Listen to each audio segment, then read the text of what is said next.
Hello, ladies and gentlemen, and welcome back to Under Construction. This is episode number 63 or 64? 63. Alright, we've got a comment from Railord, so we'll be able to talk about stuff all episode.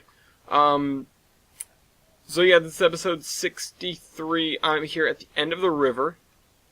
And I spent a couple of episodes working on the swamp.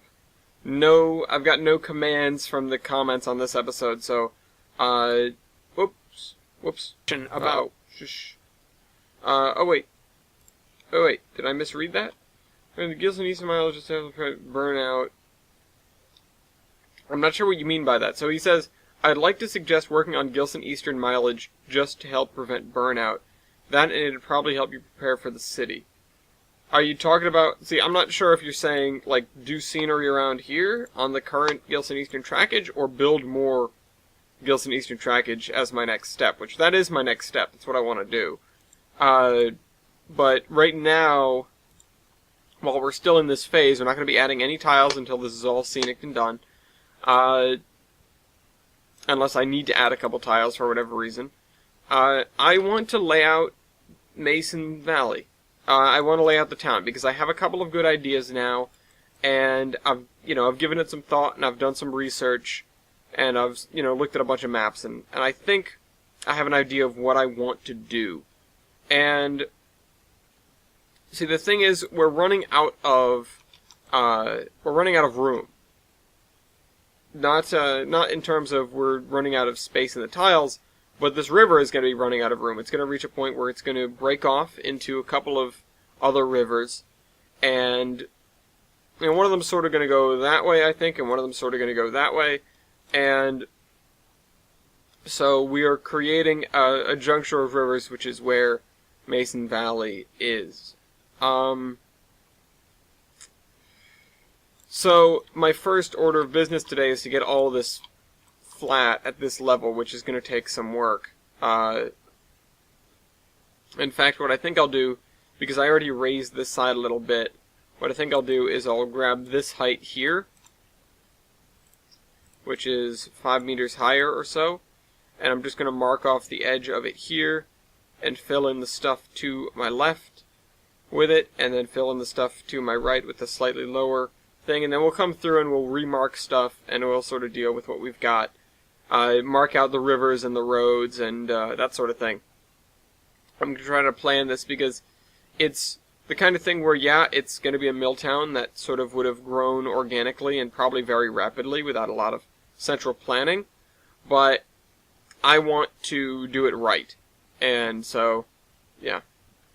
I want to do this justice more than any other location on the map so far.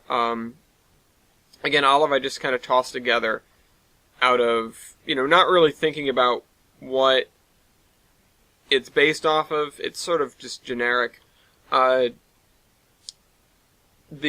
town at the end of the river here, Mason's Landing, is vaguely based off of Old Saybrook, but not totally. It's just, it's sort of a wonky road network that doesn't really go anywhere, and there are some farms and whatever. It's got a lot of things that are mixed together to make that town. This town, it's going to be the same way. I'm going to be taking cues from both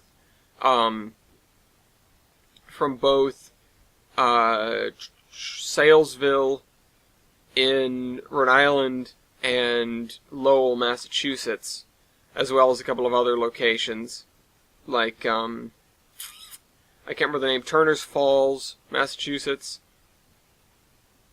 So, yeah, I'm gonna be thinking about a lot of that stuff, and hopefully it'll come out and it'll look pretty good. Hopefully there'll be a lot of cool areas, a lot of really tight spaces where there's stuff built in. I'm gonna need to pull out basically every factory building I can get my hands on, or at least any good ones, to place down, and I hope that I don't accidentally use any that I can't use. So we shall see. Yeah, and I'm going to have to keep an eye on that, so this episode may involve a lot of me tabbing out if we get that far along. Railord, you're absolutely right about burnout. I don't want to just dump myself into that swamp all the time. In fact, what I want to do is I want to do some other scenery work this episode, as well as doing this planning. I want to do some stuff around Mason's Landing just to get it looking a little bit better, and sort of mark out the edges of tree lines and farms so that I have a better idea of what I need to do. Not just around Mason's Landing, but around the rest of the Gilson Eastern. So, yeah, I'm not going to do any copy-pasting, or at least I'm going to save that to the last 30 minutes or so, because if the game crashes, I don't want to have to restart it in the middle of the video. If it crashes and we're like an hour and 45 minutes into an episode, I wouldn't mind just ending it there. It'll make things a little bit shorter, which is kind of a shame, but it might take just that long to get back into the game. So, yeah. Anyway, if you guys don't understand the plight of my computer, we're doing this, we're toting around... Actually, when I stop moving, it's 74 frames, but when I'm doing this, it's about 21.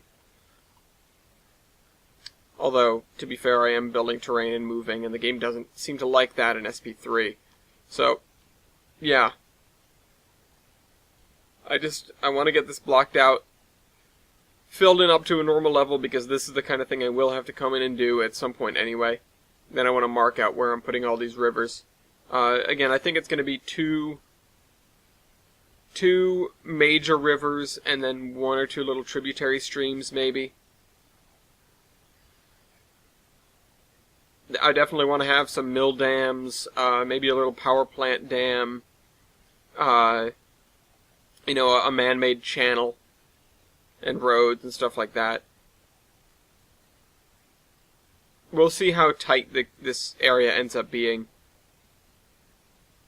And I still need to connect it back to Mason's Landing. I need to put in a road or two, maybe one on each side of the bridge, and something that crossed my mind is, I might do a trolley line.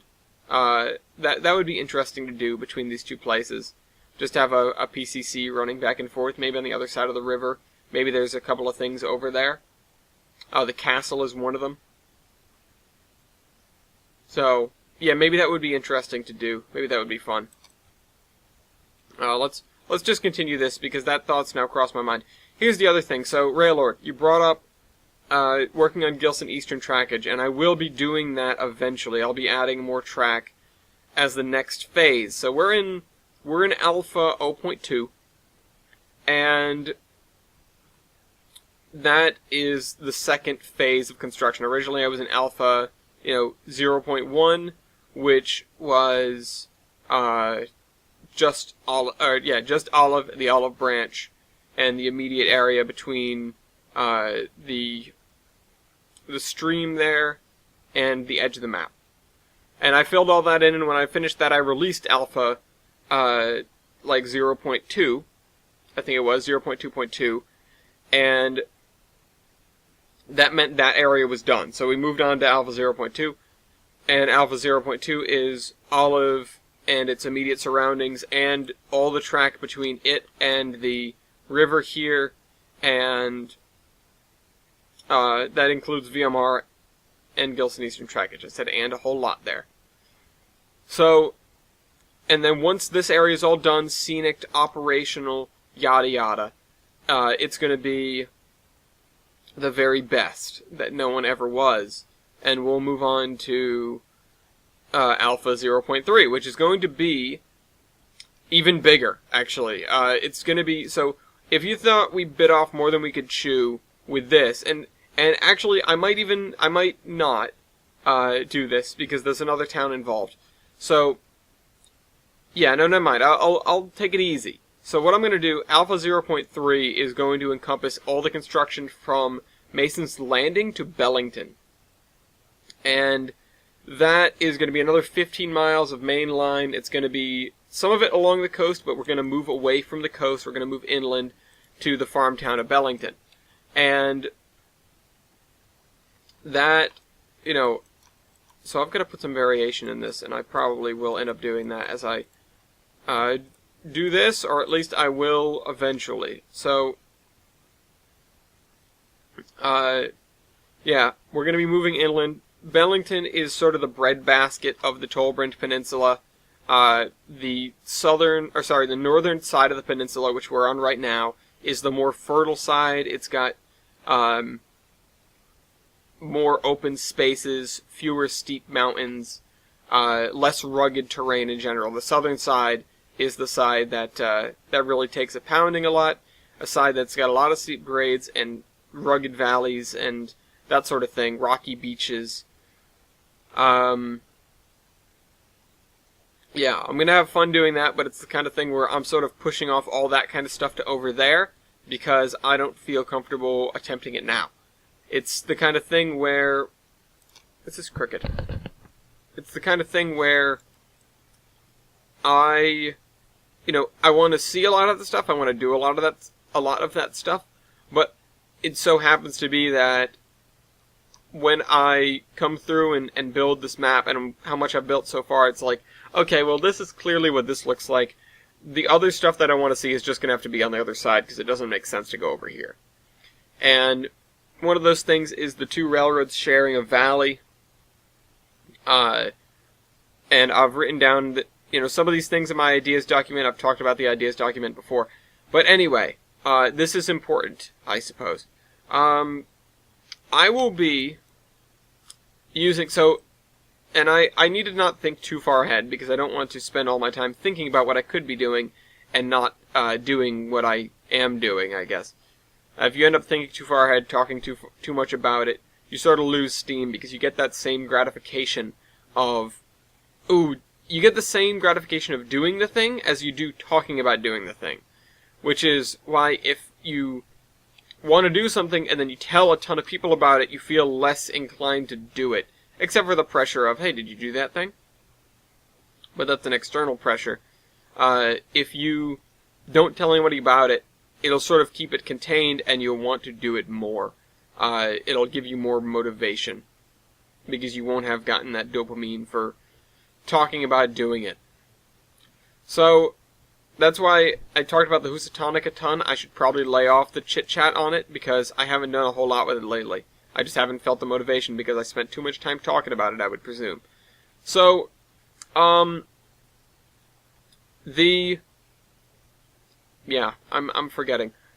So, this is trains. We're building a route, filling this in. Oh yeah, but I do want to bring this up. So, beta 1. Or alpha 0.3 is going to be all of the stuff that's between Mason's Landing and Bellington. And that's it. It's just going to be 15 miles of 4-track main line, maybe a couple of creameries or grain elevators out there. Not a whole lot else. And then Beta 0.4 is going to encompass 2 things. 3 things, I guess. So, another X number of miles of the VMR. Not too many more, but a few.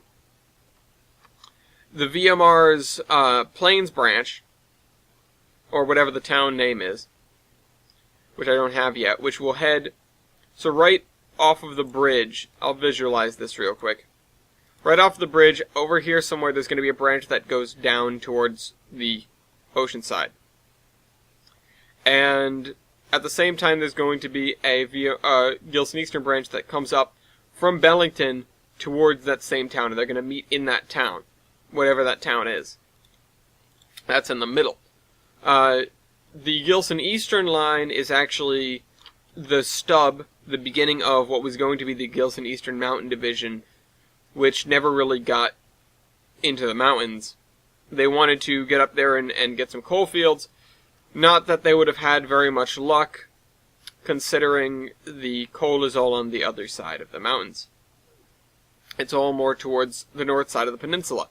The other thing is with this, with these being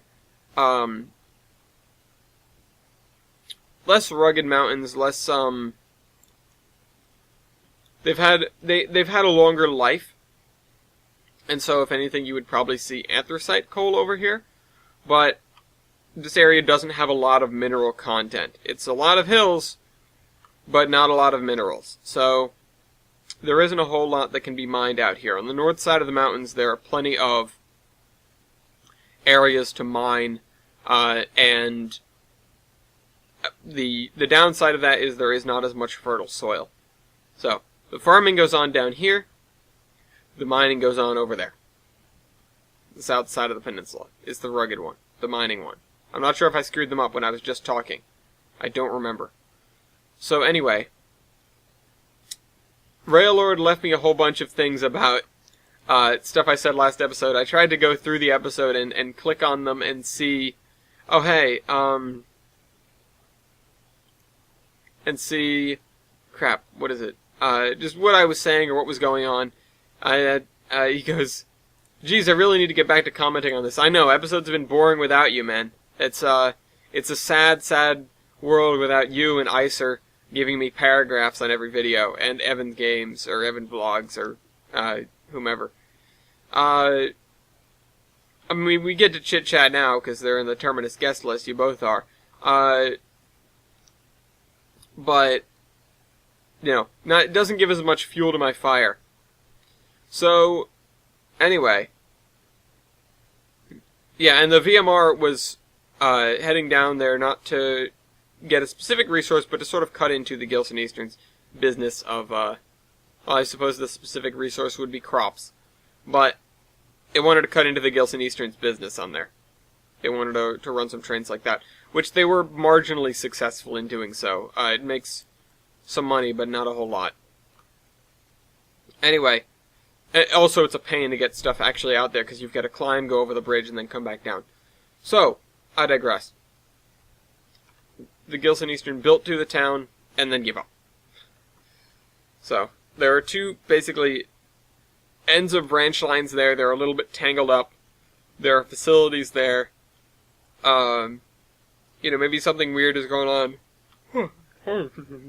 Tired for some reason. Wow. Anyway, so he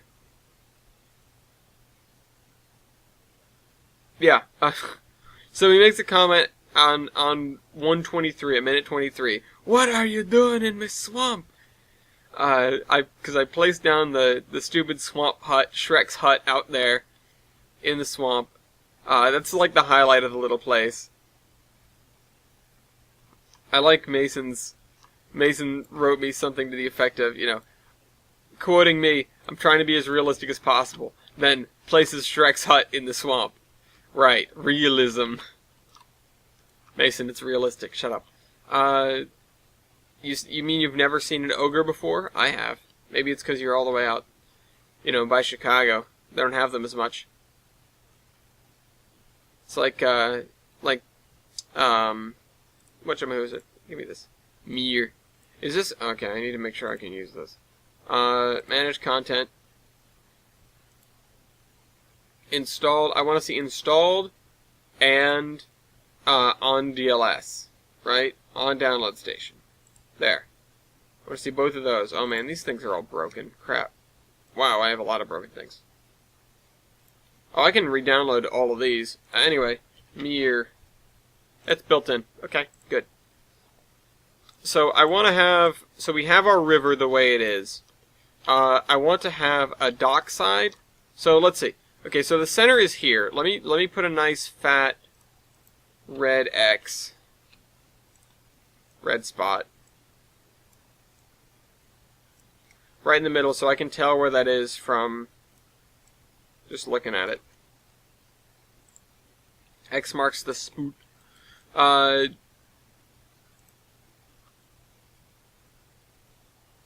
But let's see. Let me go back to Mir so I can mark this out. Mir. What is that? That looks ugly. That looks really ugly. So we've got this. This actually looks broken. No, it's that water that we were using. So I want one of them to go off this way and the other one to sort of go that way. Again, sort of like, not again, but sort of like Pittsburgh.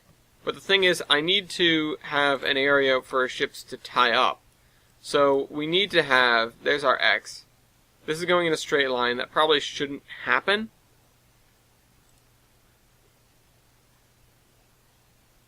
Especially if stuff's getting flat over here. So let's bend this right this way. and then have a nice tight turn in the river, because we haven't really had many of those.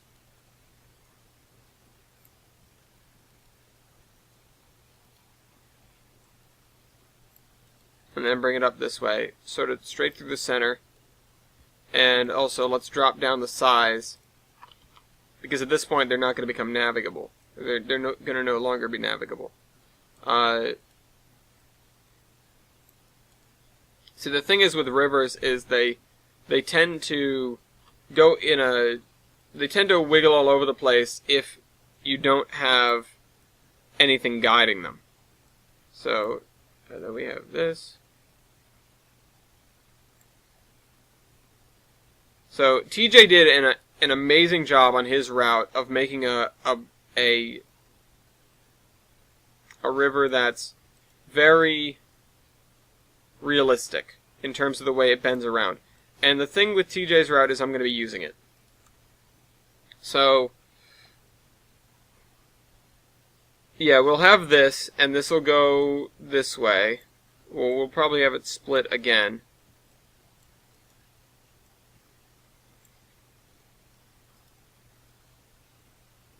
And I could probably get away with having another stream there. Now, this doesn't look half bad, but the thing is, rivers will only meander like this if the area is flat. This side's definitely not flat. I mean, none of these sides are flat. We should have a sort of triangular thing here. But the thing is, so if we get rid of these, and just have the one that sort of goes off like that.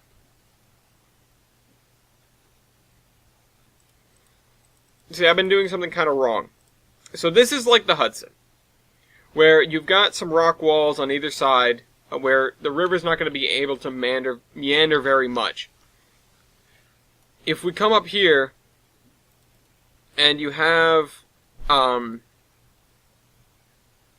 relatively flat area, which this is going to be, then the river can meander all over the place. And so that's why I'm sort of letting this happen. And then we'll have this where, yeah, that looks good enough. But the thing is, with this river, so this is going to be the one that's got some power generation on it, because this is going to be a much steeper river. This is going to be much more shallow, and then we're going to have a dockside here. So, let me draw some more. I need some black. Need some black. So, let's have a dockside here. And then, you know, maybe a canal or something here,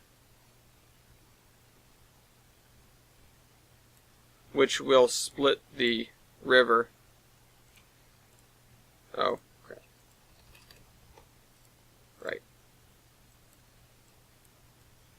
Set it this way as well.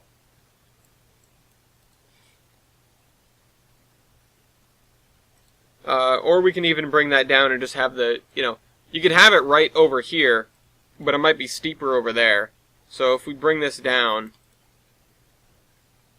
and let's grab the pitch black. You know, I've seen areas where this is actually, like, it's very prevalent, the way that that's done. And, you know, you might even have a retaining wall and some water up here and some water down here. The issue is, though, with trains and trains water, I might not be able to do this. I might want to do it more on a, you know, like coming in this way. Either way, I'll do that because it leaves us enough space and it's far enough away. So, we have a dockside there. We'll have another dockside here.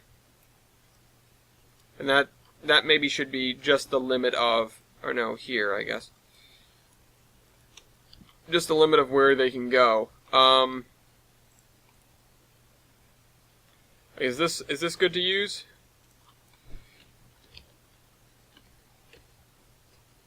PL ballast 1, is that this? This is 1B. PL space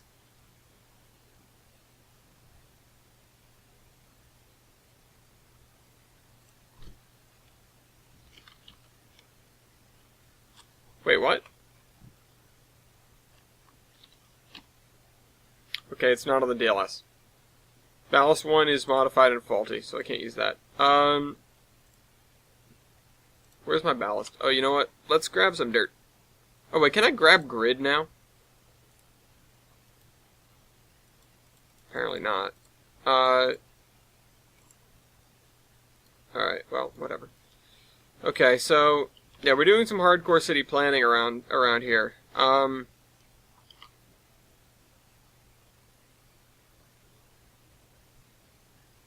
Which is, as you know, not something I normally do because I just sort of go with the flow and I do the terrain first. But these are, you know, more what you call guidelines than actual anything. So grab this ballast. Game, don't do this to me. Thank you. Let's go back to Mason's Landing.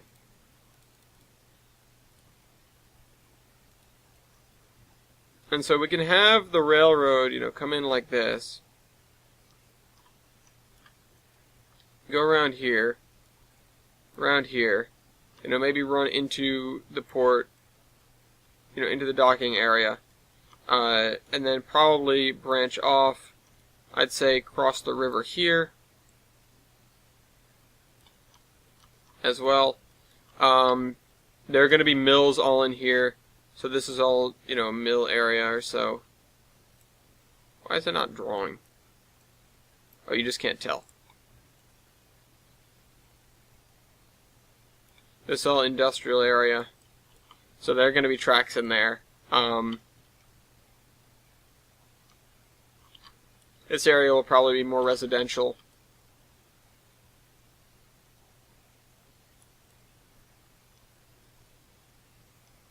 And then let's see.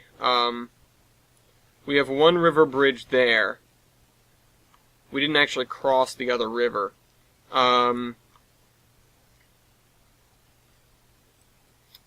Crap. So now I'm trying to think like a railroader, and I'm trying to you know, not waste money by putting bridges willy-nilly.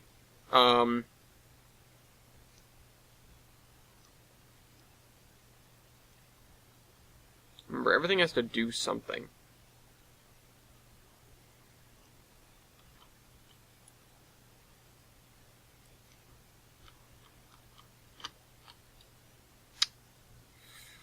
Trying real hard to think about what I'm supposed to be doing here.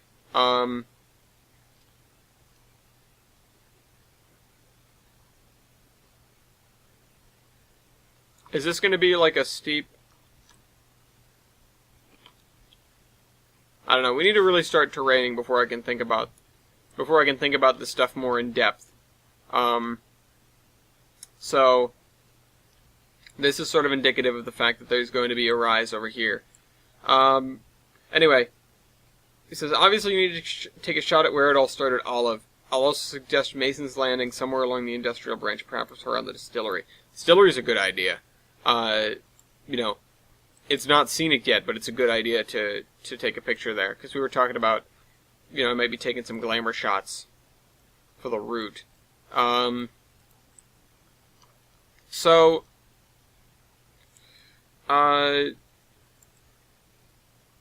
yeah, so I'll just start building this up, Buttercup, because what have I got to lose, really? I might as well just start working on it. The other thing is, let's lay down the water just while we're here. Yeah, this area really shouldn't change in elevation at all. Over there and over there it will begin to, but this area shouldn't.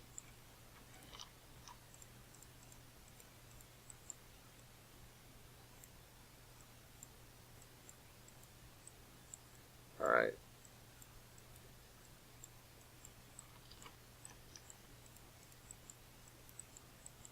I think this is too much sensitivity for what I'm doing, but it's coming out okay. I also need to have, if there's a straighter section, I need to have some, like, oxbow lakes and stuff like that. Although that area, an area like that would probably be filled in.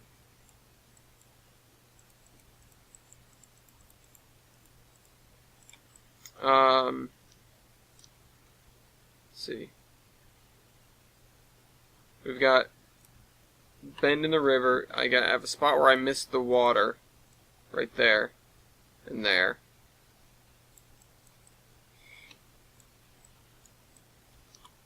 We'll figure out what to do with that.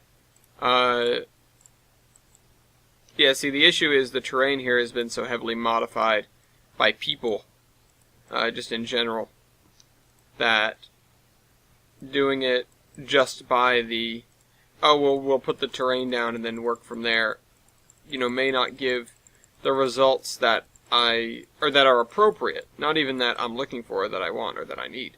Just that are appropriate for the area.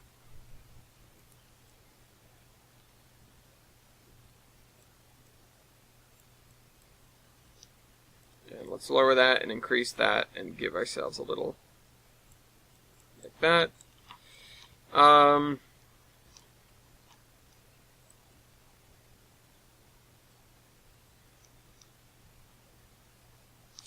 Yeah. Okay, well, now what? So, we have a river. We have a couple of areas where boats should be tying up. We should have some areas of, some high points, some low points. I need to get rid of this edge because it doesn't look any good. It doesn't look right. But I need to start building up this area. So the railroad is where it is because it's avoiding this shelf, I think. This shelf that I have really yet to build, because this slightly elevated portion is, the railroad's already up here. Let's do this. See how that turns out. Not half bad, I guess. Yeah, that looks really good.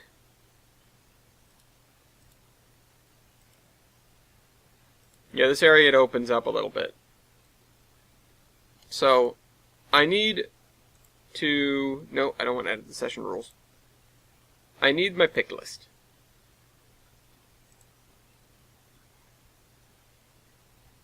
Mills.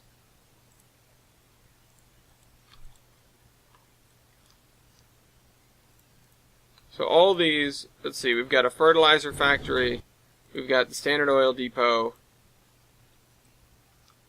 That's actually quite nice. Aging coal boiler, Cowgill, this warehouse. Oh, wow. 100% we're using this. This thing looks awesome. The only issue is it looks a little bit too modern, but honestly not half bad. So we'll use that. This grain elevator we can't use. Lumber. I don't think I can use this, and either way I wouldn't. Fruit and Produce Company doesn't belong here. Paper Factory looks a little bit too new. Icing Platform. Team Track Crane. Yeah, we'll probably use that somewhere. Furniture Warehouse.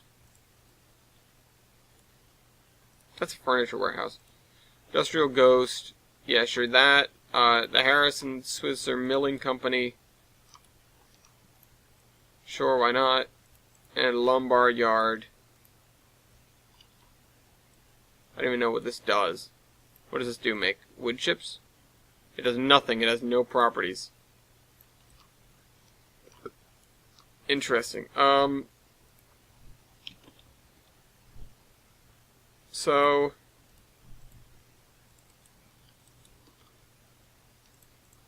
Whoops! No, I didn't want to get rid of that. These warehouses, I guess I could get away with.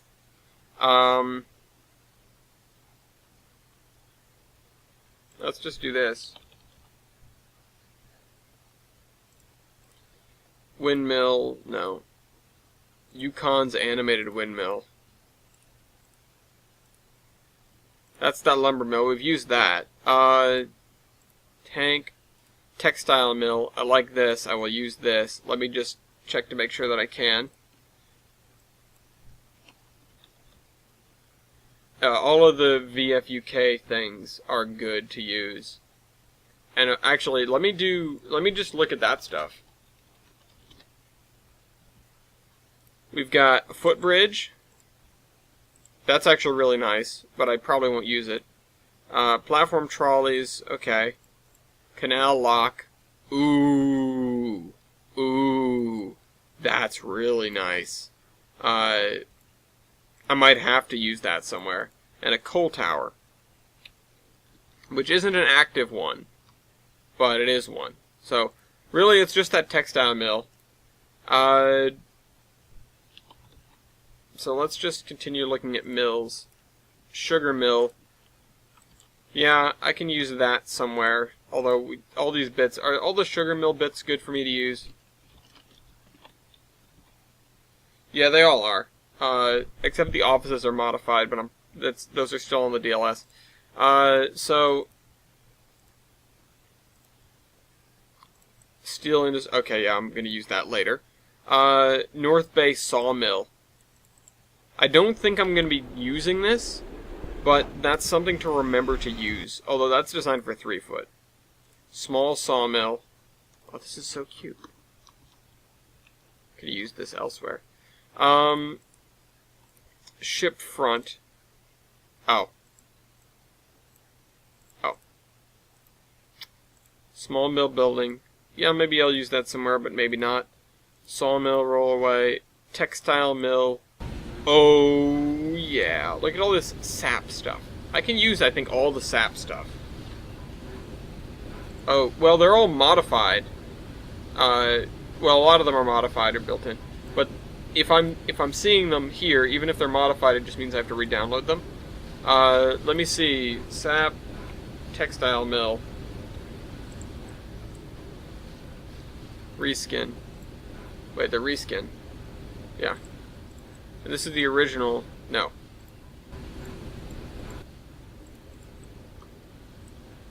This is the original. The reskin is quite nice. So I'll definitely use that somewhere. Appliance factory. Check this thing out. Whoops. Whoops. How did this come up with me punching in mill? That's installed from the DLS. Rusty windmill, old mill. That looks a little bit British. I'll not do that. What?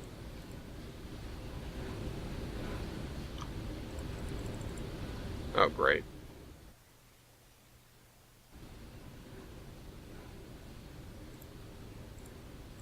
No, those are... Oh my god, what is this? Oh my god! Well, this is kind of ridiculous.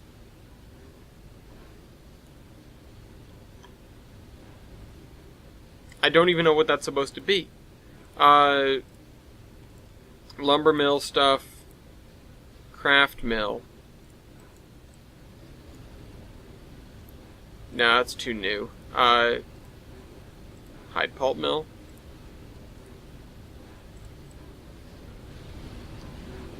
Another seed mill. Feed mill. This is old. Holy macaroni. We need to have this at, let me make sure I can use this. Yeah, it's on the DLS. Okay. You in there. DS old mill. Windmill. Rolling mill. Not bad. No. Nah. Okay, that. Cane mill. Oh, I know this one. Cotton mill. Yeah. Me gusta. Laurel Line Mill Creek Bridge. No. Okay, so this I'm pretty sure I can use. Let me just make sure. Boot. Yep. That's from the DLS. I use that in the Horseman route. I don't have that in here, so I'm putting it in here. I'm going to move the sugar mill warehouse into here. I'm going to move the VFUK textile mill into here. I'm going to move this into here.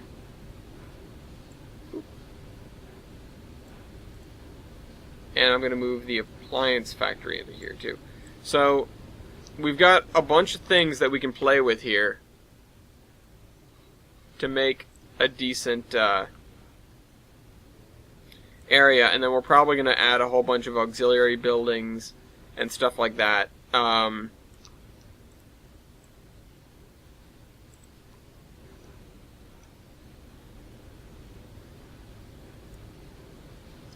That's concerning.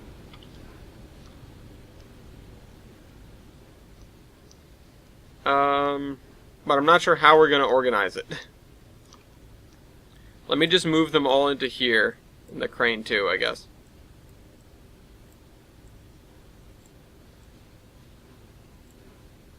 Just pile them all in. There. Industrial complex, done. Remember how I said it wasn't particularly well planned? There, we've got it. Let's just attach train tracks and we're good to go. No, but this area, we're probably going to want some cranes. Where did TJ get that crane?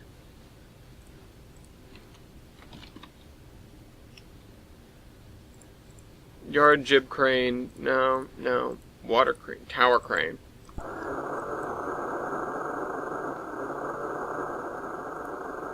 Very cool, but no thank you. Team track crane, yes. Steel coil handle. Ah, this is what I want. This is what I want. What I really, really want. Let's see if I can use it.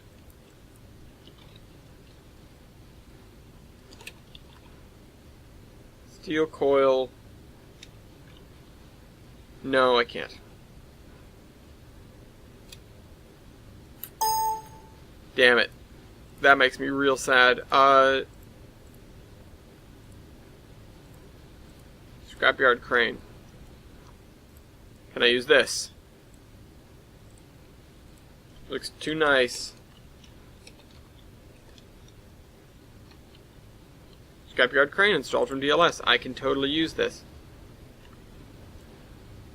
Rail overhead crane.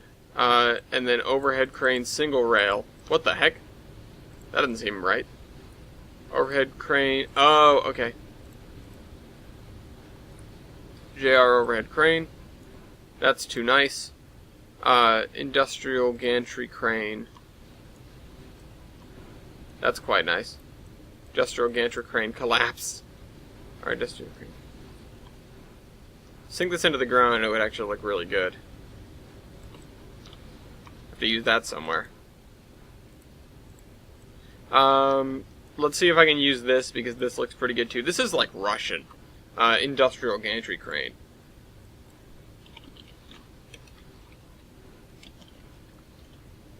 Industrial gantry crane. This is built in. Okay, yeah, no wonder why it looks like crap. Ooh, get wrecked. Water crane. It's not a crane. Dockside crane. Holy macaroni! Nope, don't need that. Dock crane static. These two I can use. I'm pretty sure I can. I better be able to. Dock crane. Yeah. Built in, actually. Derrick crane. I'm getting to the point where... I don't need those right now. I'm getting to the point where crane has stopped looking like a word.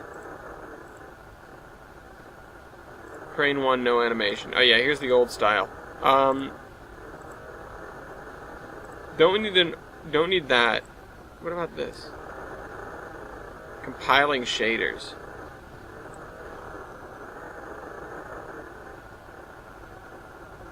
Is this thing huge or something? Oh goodness. Why did that take that long? It's not even good looking. Okay, so we've got some cranes though. We've got cranes of all different shapes and sizes. Some of which move. Anyway. Let's clear that. and go back to work on the terrain.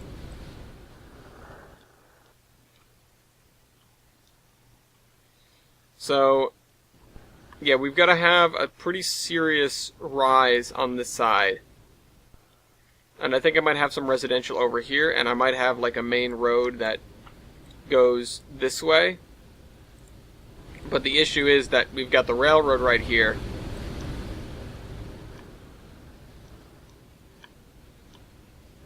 And that wouldn't be wise. I don't know, I've got to figure out the road network of this place and where we're going to put all the houses and stuff. But that'll be easier figured out when we have the terrain done. Whoops. Sensitivity is a little bit high for what I'm trying to do. So, yeah. I want to raise up this side of town, and we might put some houses up here, like on a hill or something.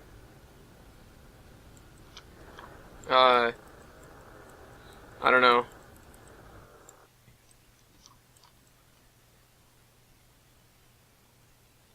I don't know.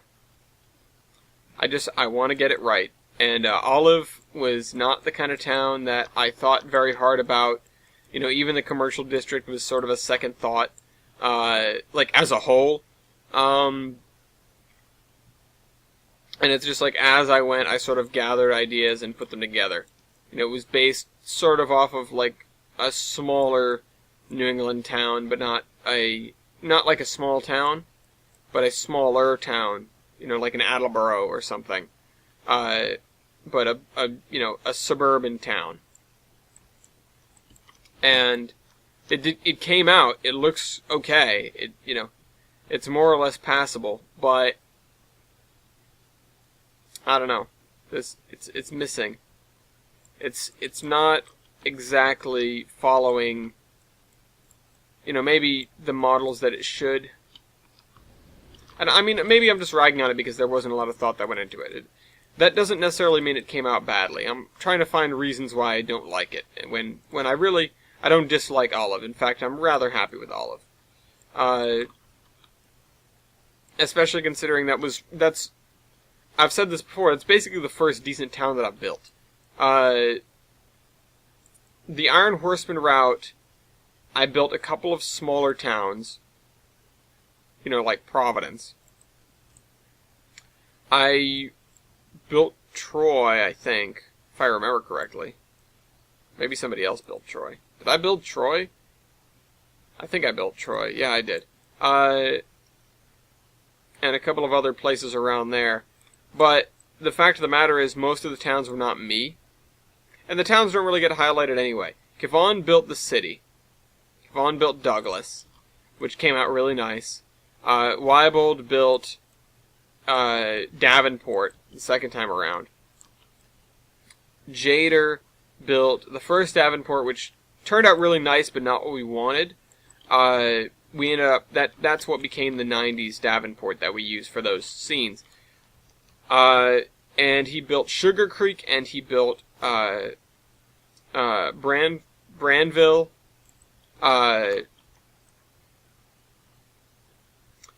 Milky built Albany, and I think Layton as well. So, yeah, I didn't build a lot of the towns. Weibold built Johnstown. What am I forgetting? And, like, the whole narrow gauge division. I built the 2-foot gauge. I built Waterville and Worcester and Blindside Bluff. And those were my towns, if you can really call them that. It's almost a stretch to call them towns. They're hamlets. Anyway, Railord, you said that Madison sounded incoherent at 2120. She said something in the background, and I was like, I'm not sure if you guys can hear that, but that was funny. I don't remember what she said. I can't like review the footage because she's on the other side of the room when she's here and she's playing Fallout and I'm on the computer. She's on the other side of the room, so I can't you know, she's not close to the microphone in the least. So it's fairly apparent why you can't really hear her, but she's not in the episode anyway. She's just in the background talking at me.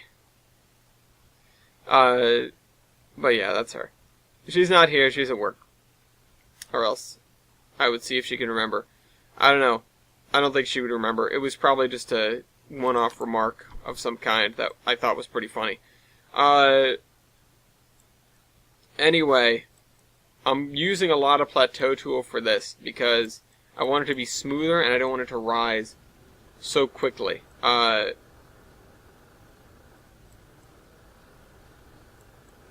want to be able to build stuff on here, and in order to get it to be, you know, flat and you know, flat enough to build on effectively, the thing you want to do is either do terrain tracks, which I'm not really doing right now, or to just do this, to use the plateau tool to pull out a higher elevation to a lower elevation, you know, use a low sensitivity like I'm doing here, and you'll get a very gradual slope if you do it right. If you grab a higher elevation and bring it slowly to a lower elevation, and then just repeat that,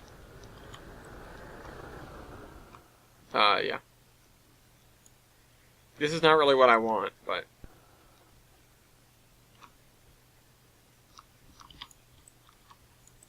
I'm going to base height this area back here. Yeah.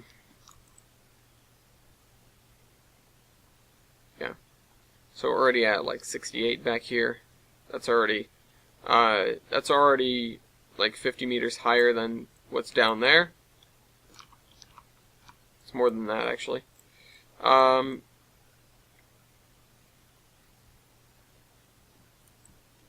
Yeah. Also, terrain tracks were much more useful in an era when the plateau tool didn't really blend things. Now the plateau tool does a much better job of blending things, where before the plateau tool and the use height tool effectively did the same thing. Just the use height tool, you could determine, hey, I want to do it here, instead of grabbing a height and dragging it to where you want it. Yeah, so there are some differences there in how the game works versus how it used to work, which is really probably the major reason why I haven't really needed to use terrain tracks, or why I haven't felt like I needed to use terrain tracks. Just because they were a fairly niche tool that, you know, they still have a usage, but they, that usage, that niche, has been partially filled by other things. Also, the fact that you can do the slopes as additive now, so, if I recall correctly, right? You know, you can do, like, slope and have it be, you can shift the direction, you can have it be, you know, this, get displacement, fill area. Okay, maybe you can't do that. Oh, you can do it with copy pasting, that's what you can do. Oops, that's not the right thing. You can do it with this. Can't you? Yeah. Replace hider objects or add hider objects. So, if I grab this area, and then I go to paste it, it'll add onto this, instead of replacing it. You know? Wink, wink, wink. It's just getting taller and taller. With, you know, before, it would just paste it. You know, it would just do the same thing. So, like, for example, that, if I click on it again, it pretty much stays the same. It doesn't add. There we go. Right, but we're not doing that right now. Excuse me. It's very useful. Also, I need to turn that off again. So, TJ's route. I was trying to bring this up earlier. Interface settings, show compass. Not that it's bad right now, but it's bad if I go to film, because I don't need that. How far are we in? 55 minutes. Wow, this time has flown. Okay. Get rid of this. We're not doing this right now. So, yeah. It's been replaced in the niche a little bit. Uh, he mentions me, okay, so, I mentioned my affinity for watching the place burn down in School Tycoon. I was never the one that started the fires. In fact, I'm not sure if you could. Yeah, okay, who's gonna sing We Didn't Start the Fire? I'm not sure if I physically could start a fire. It's been a really long time, but I was never one of the people, until I got Roller Coaster Tycoon 3, I was not in it for the mayhem. I was in it to try and make something decent. Now, I, gargled dick at Roller Coaster Tycoon because I was young and didn't really get all the mechanics. But, and the same thing with all the other Tycoons, but I was trying. It's not like I was, I was making roller coasters that always killed people. And besides, it wasn't as fun until Roller Coaster Tycoon 3, where you could knock over everyone and stuff like that. I very rarely drowned people in my lakes and stuff like that. I was just trying to make sick coasters. And admittedly, my coasters were pretty cringy. They weren't very good. They were, it's your first day at Disney World and they ask you to come up with a ride, and that's what, that's what I was coming up with. Not great. And then you get fired from Disney. That's what happens. I'm wondering, did Disney World employees get any perks with, bringing their family to the parks and stuff like that? Are they incentivized to bring their family to the parks? Because that makes sense, I guess.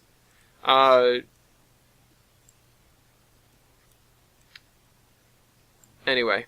Words. Yeah. Okay. 5038, I mentioned the Fermi paradox. That paradox is really interesting, but I'm more a fan of the backfire effect. Now that's something to look out for. I mean, they're very different things. We're talking about very different things. For those who don't know what the backfire effect is, if this is what you're referring to, correct me if I'm wrong. For those who don't know what the backfire effect is, it's when you present somebody with evidence that contradicts their point of view, and so they double down on their point of view instead of accepting the evidence and realizing that they were mistaken. Which, that's prevalent in everything. I mean, it's a human desire to not be wrong, so, it's not like, oh, bad people do this. But it's very difficult to correct. It's very difficult to recognize and go, oh, that was me ignoring the evidence, ignoring the things that you told me.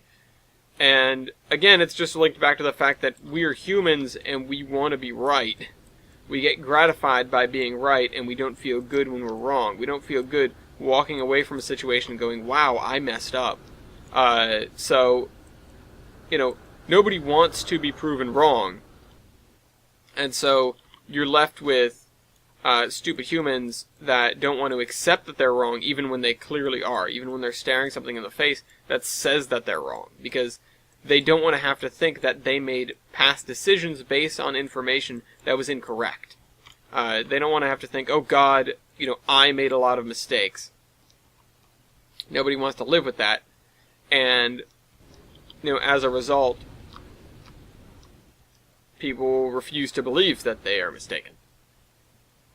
And I can understand that. But yeah, that's the backfire effect. So usually, when you're trying to convince someone that they're wrong, you don't try to throw evidence at them and go, you're wrong, look at this. Unless it's really, really come to that. Because it won't work. It will, it will make people go, no, shut up, fake news. It'll be, people just doubling down on what they think, whether or not that thing is right or not, is sort of escaped them at this point. They want to believe that they're right, they want to be right, so they just assume that they are. They continue. And I'm using a they here, which I don't like doing, because I don't want it to be like an us versus them thing. We are all susceptible to this. None of us are perfect. I have done it. I have recognized myself doing it. I've gone back and apologized. It's the kind of thing where if you or I or anyone, if we recognize, and I'm saying this specifically to, myself and to the viewers, because you should know this about yourself. If you recognize that, oh, I screwed up, I was wrong, you are right, say that. Say it. It's not as bad as you think.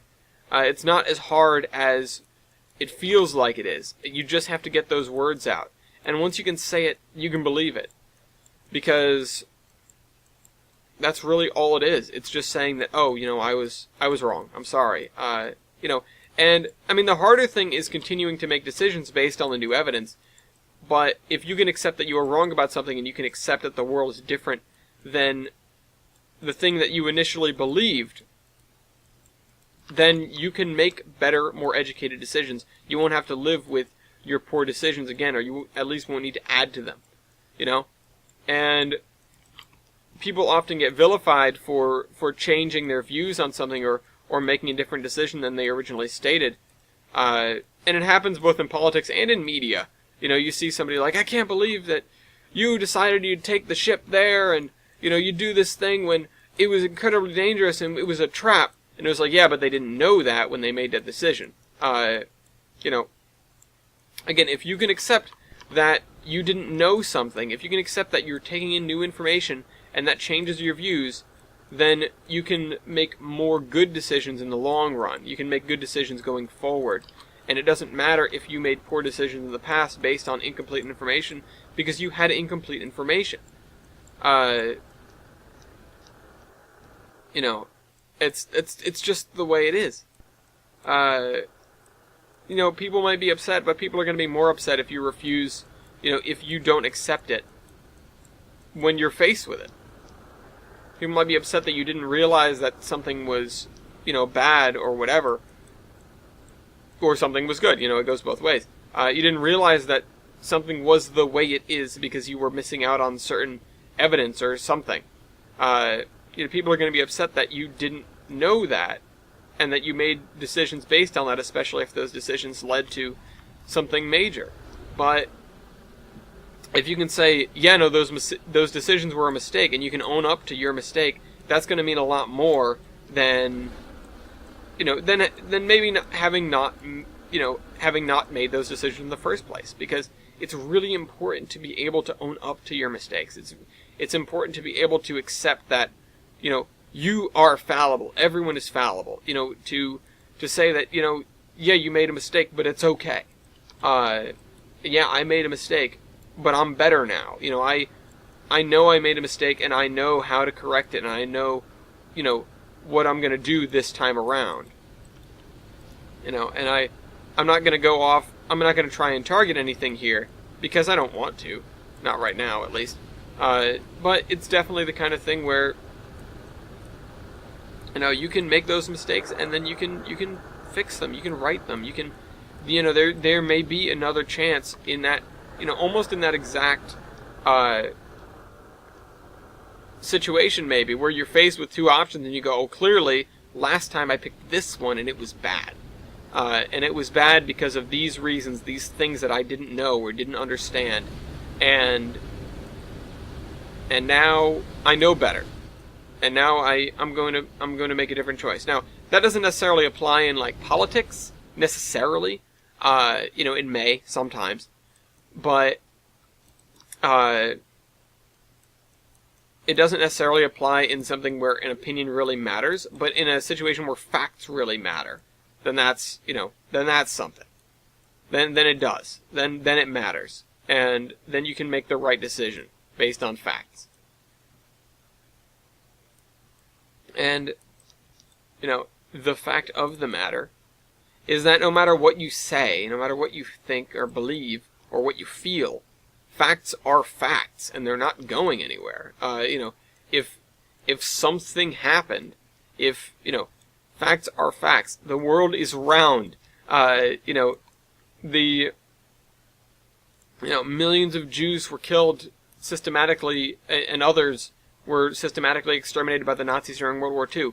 It's a fact. It's not something that you can get around or pretend that it didn't exist. It's not something that, and that's a little different because that's, sort of like a conspiracy theory, both of those I suppose, but just not knowing or not understanding and then being presented with evidence to the contrary and then not,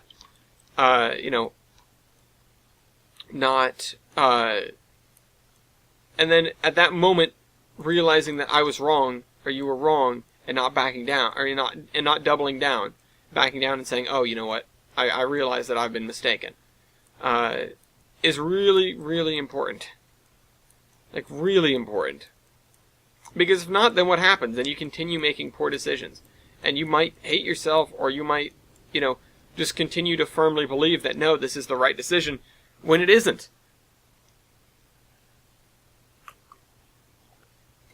Sorry, I needed a drink of water. Get a little passionate out here. And again, I'm not necessarily talking about anything in particular. I use those two examples because I feel like they're very universally relatable examples. There are people out there that claim the Earth is flat. There are people out there that claim the Holocaust never happened. There are people out there that, I don't know, what's another good conspiracy theory? That the CIA intentionally killed JFK or something like that. That the World Trade Center was destroyed by George Bush. That sort of thing. Those are conspiracy theories. They're sort of outside of the realm of factuality. But it's the kind of thing where if you grow up knowing that, or, being taught that and thinking that, you will think that that's the facts and think that that's the hard truth. If if you're trying to be enlightened, maybe that's different. But, I don't know, I've never been in that position. But, with something else, with something maybe more controversial, or with something just between, it doesn't have to be big. It doesn't have to be big. It can be just like between you and your friends where you thought, oh, it was the Berenstain Bears, and it's the Berenstain Bears, and they're showing you the book, and you're going, no, it's wrong. That's not it. It can't be it. But it is it. but it is, you have to at some point relent and say, oh yeah, you're right. It is this other thing, huh? Isn't it? It's like, yeah, it is. Glad you recognize that, dude. Glad you figured that part out. So, yeah. Anyway, now I've gone off on the tangent about the backfire effect. I wanted to stay away from that kind of stuff this episode, at least. Oh well, who cares? But look within yourselves and see what things that you've been holding out on that there may be evidence to the contrary that you're not looking at. I think I brought up an episode or two ago about if you see a link that you're afraid to click on because you think it might prove you wrong, click that link, read it, figure it out. Does it prove you wrong? Do your research. Don't just blindly accept what you first assumed. Anyway, I can imagine Madison at this point. I'm thinking to herself, a great Ellis has gone on another existential spiel. Yeah, I know. It happens. Her sister is taking, philosophy courses, and we were in the car. I was driving her and her sister someplace, and I was like, what's the most interesting thing you're learning in school right now? Because she's a freshman in college, and I want to hear about what she finds interesting. If someone's in school and I'm talking to them, I'm going to ask, not what have you learned, but what have you learned that's interesting to you? What's your favorite thing that you're learning so far? Because I like, there are a few things better than listening to somebody talk about a subject that they're passionate about or that they're interested in. And so I had a conversation with her sister about, oh crap, what is it? Descartes and Plato a little bit, and sort of not trusting your senses and stuff like that. And Madison was just silent. She was like, I'm not engaging. It's yeah. But I can believe it. But yeah, no, she ran away. She left me. She didn't come back. No, she came back. She went out with her friends. Anyway, so, for anyone wondering the mystery of Madison, where she went in the middle of last episode, because I was mystified too. I was like, where are you going? I finished up the episode. I did whatever. I called her, and she was like, oh, I'm out with my friends. And I was like, oh, okay. Bye, I guess. I'll see you around. And she came back later. But oh, you know what? I need to. Let's turn that way up. So I'm going to want to mush this edge here, and I want to raise this area up. I'm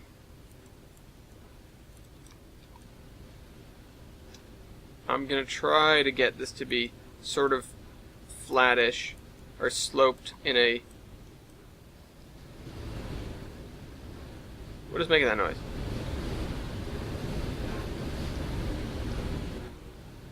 Which one is it?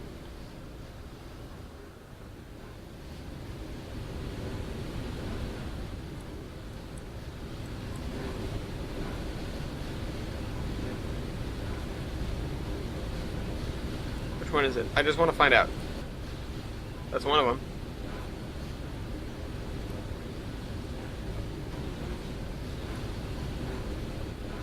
It's one of them, and it's this one. Yeah.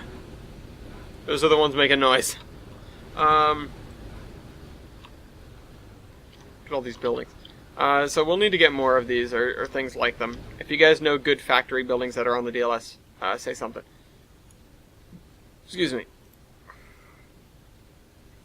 So, let's continue flattening this area.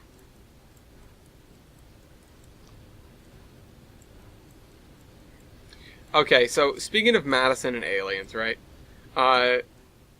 She watches some sci-fi stuff with me. I'm gonna get her to watch Doctor Who this season because I explained to her that you don't need to know anything from previous seasons. We don't need to watch the last 10 seasons of Doctor Who to catch up to where we're at. And I would love it if you watched the show with me. And so she was like, sure, whatever. It's, we've got a new doctor, we've got a female doctor. It should be interesting, it should be engaging, Jodie Whittaker seems like she'll be a great 13th Doctor. I've tried to stay away from every single thing possible. Don't want to be involved in spoilers. I don't want to hear about anything ahead of time. I didn't know who was the next Doctor. I unfortunately was spoiled that it was a female Doctor, but I was not spoiled as to who the actress was until they released it officially. And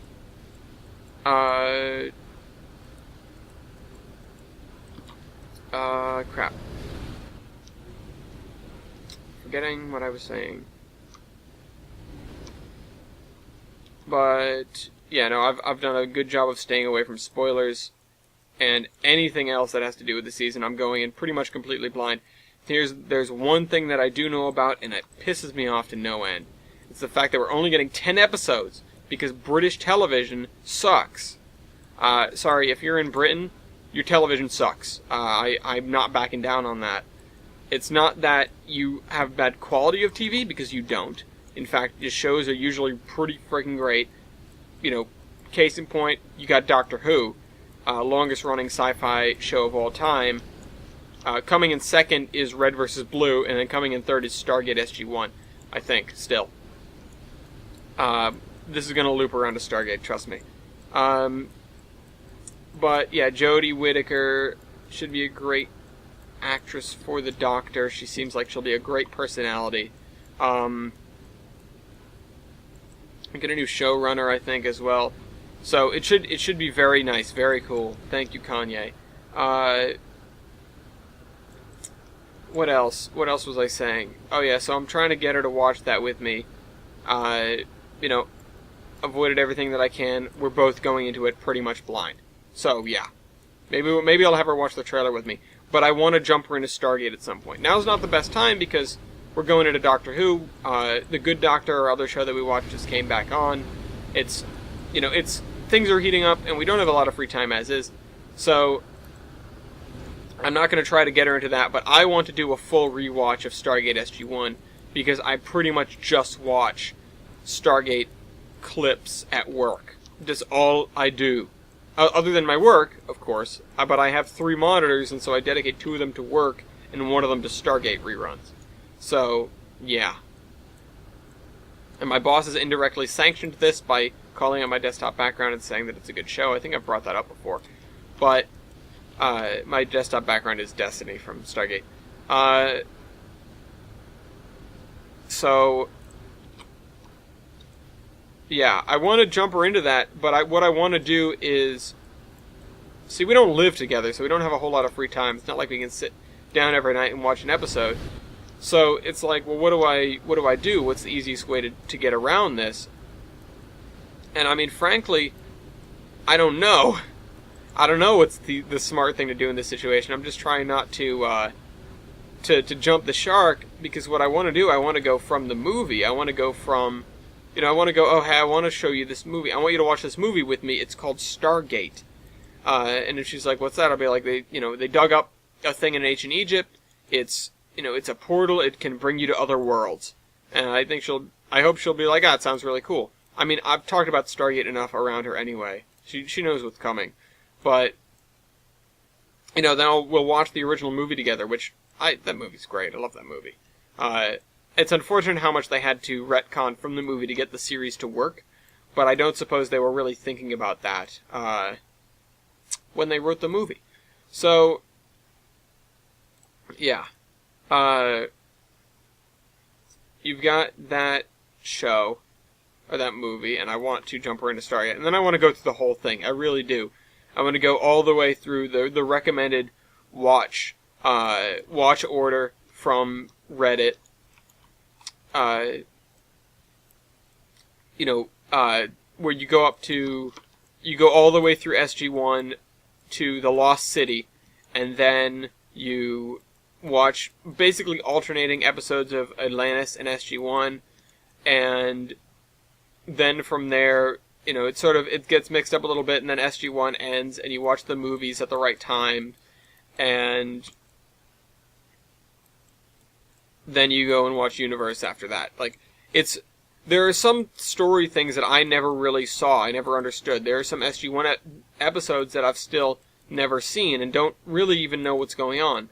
So, yeah. I don't know. I don't know. I would love to watch it. I want to watch it. I want to watch it all. Everything.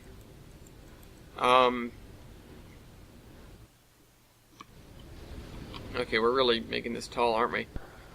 This is a steepness that I really didn't anticipate creating. So,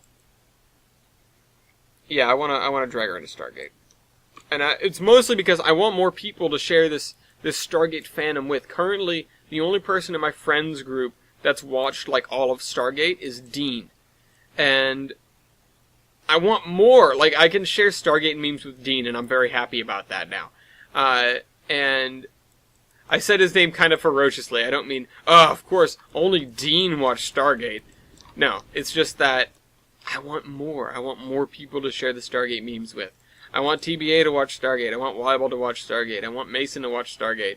It's such a great show. Anyone that's a fan of sci-fi should really watch it. It ran for 10 seasons for a reason. Watch from the beginning, watch the movie, and then go. Again, look up the watch order from Reddit. Maybe skip some of the episodes in season 1, because honestly, some of them are either really bad or really bad. And yeah, it took a little bit for that show to get on its feet. But just the writing is great. Especially between the characters, the banter and everything like that. It's a blast. That show is an absolute blast. Got a blast! So yeah. Also, Amanda Tapping's hot. Anyway. Just throwing that out there. They've got a lot of beautiful women on that. On all those shows combined. Anyway, Reddit's weird. I agree with you, Railord. I don't remember what I was saying that brought about that comment, but Reddit is definitely weird. I spend too much time there. I am weird, but Reddit is weird. Hi, kitty. Kitty. There's a cat down here. Where? It's not the one that bit my hand the other day, so. If anybody has cats, they know. It's like, every time you go to pet the cat, It's a dance with death sometimes. Kitty. Alright. So let me grab this. We're up at 79. I want to base height this area back here. Not that it's really important. But I think I have good feelings about this area now. I'm less concerned. I'm still apprehensive, but and she's gone. I'm still apprehensive, but I'm less just like straight up worried that it's going to get screwed up. So, yeah. Hopefully it turns out alright. Hopefully I've drawn enough inspiration from places, and I'll be able to do certain things. You know what we need to have in this route? Actually, we're already going to have one on the VMR. We're going to have a covered bridge somewhere. That's going to be way out there. So, that's going to be even on the other side, but it's going to be like on a mountain plateau area. It's not going to feel like you're so high up.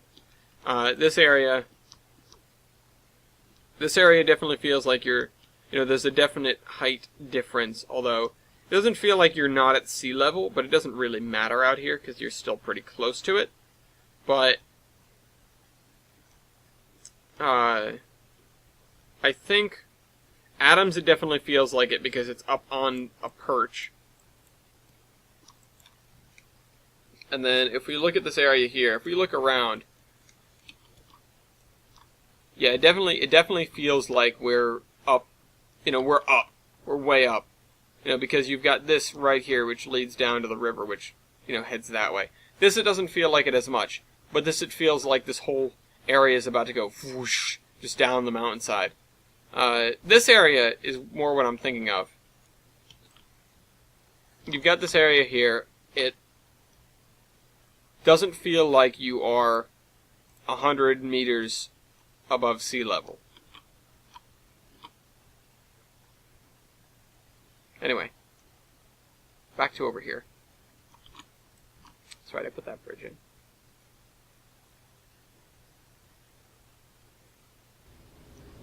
I like that we've got this just straight up jumble of buildings. Like, it doesn't make sense yet. It's all over the place. We're all over the place with our buildings. Found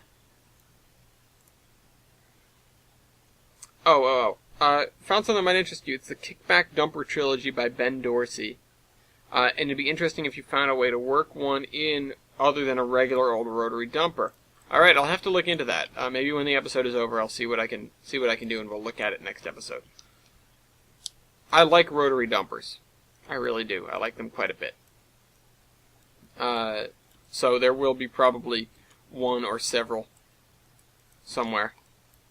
There's almost definitely going to be one at the power plant, although that's just going to be a bog standard regular power plant, so yeah, maybe not. Although, I don't know if maybe I should do that, because I need to put down the power plant and look at the consumption real quick, because I'm thinking. So I thought about, I have the default industries that I've been using. I intend to use them and just have them all over the place, but maybe not use the producer ones to capacity, or maybe not use them to capacity at all. I just want to have them around.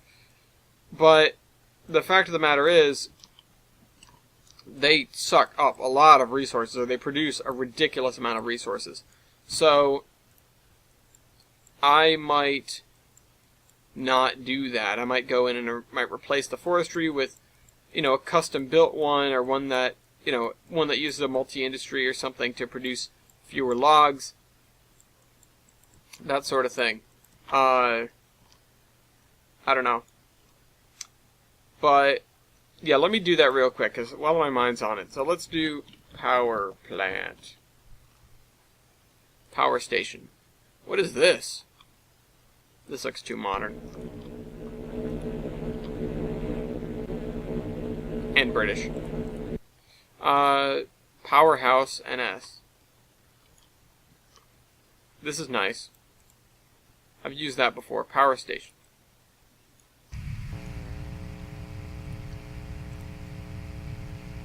Okay, so I can drop it down to consume like 1 unit of coal in 30 seconds. Oh, you know what? I kind of want to use this as long as I can. Let's see. Oh, I need to look over here. Yeah, it's built in. That's what I thought. Okay.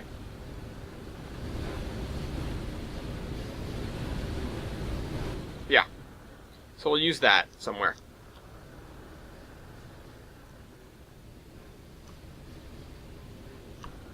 It just looks, it's so cool.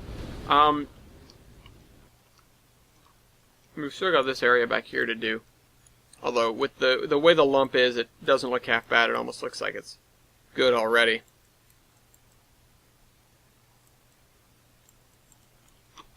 So, yeah.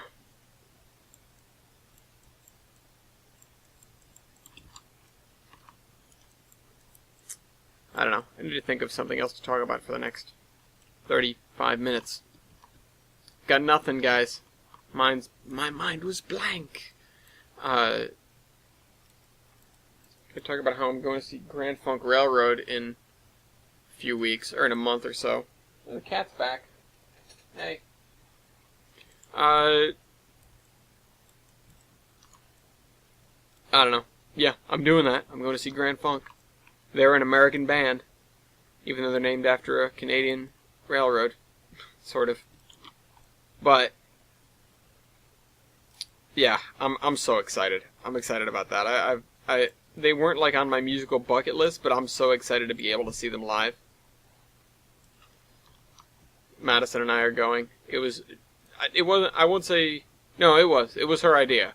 She heard it on the radio and said, "Hey," she said to me specifically, called me up, said they're going to be at Twin River Casino on November 17th.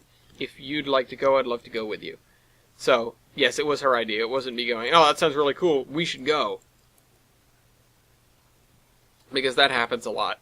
But sometimes it's the other way around. So,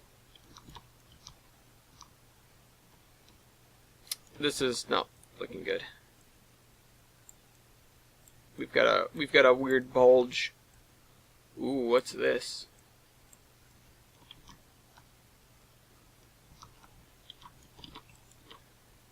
So, now I'm just tapping my keys. Things have been pretty decent with regard to performance on here lately, but we all know that's because we're outside of Olive. Even all the splines. Oh crap! TJ's map, right? So TJ made this map. He made a little module that he intends to expand upon, but I saw it and I went, oh, that looks like a really cute little farming town. Maybe I could use that. And so I might be borrowing the module in its entirety and installing it into this map, into Tolbrand, as that town that's between the two branches that I was talking about earlier. I'm not sure if it faces the right direction. That's my issue. I went in there, that's why I had the compass up and everything, and I'm just not sure if I can get away with installing it because the entrances for the rail lines don't quite face the right directions, I don't think. So, that might be difficult. I don't know. It's something that I'm going to have to change up anyway, because I do have to sort of move facilities or add facilities for, because there are two railroads in there. Although it is the end of the line, it's not going to be an area like this. Yeah, I don't know. Alright, so we have a hill over here.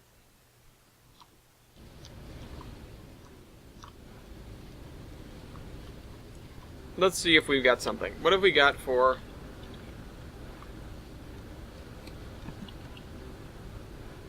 No, not helpful.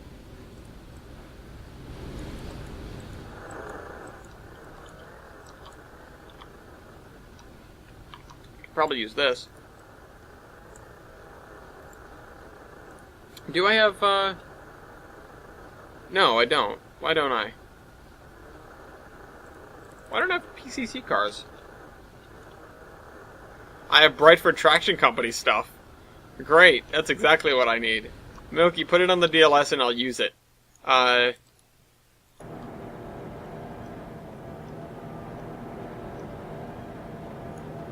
a little off kilter.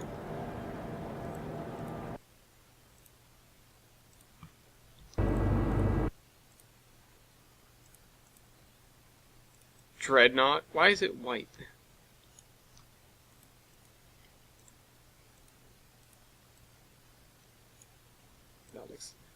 But these are nice. Are these all on the DLS? Because I could definitely use these. Oh, this is really cool. Very simple model, but...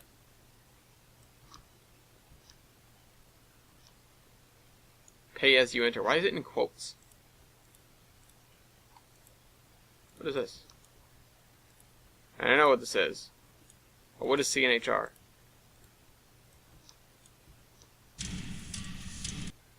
I like the safety stripes on that thing. Do I have just a regular DLS trolley? Nope. Whoops. Nope. I need some. I want to use them.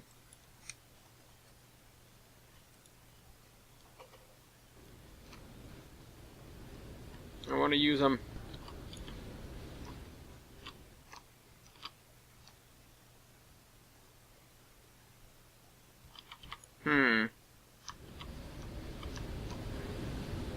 The other thing is we've got this other river, and I just don't know what to do with it. Also, we have to do this side of the river, too. But we've got this area terrained. Let's, well, no, we can't do this one yet, because we need to terrain this side of the river. So, let's do that while we're here. I'll just keep working on this, and then next episode we'll be able to do some more concrete stuff with it. I'd like to be able to get this set up because it just gives me more places for trains to go. Right now I don't have more room to store any trains or send any trains down the main line, but and that puts a cap on how long I can make the automated operating session. When I get another 15 miles, that's going to change. But this area will let me do a little bit more, just in the way of, okay, so now I have a train that comes down here that's going to be switching this out. And also, if I do go through with it and make a trolley line, then I can have the trolley come through as well. So, yeah.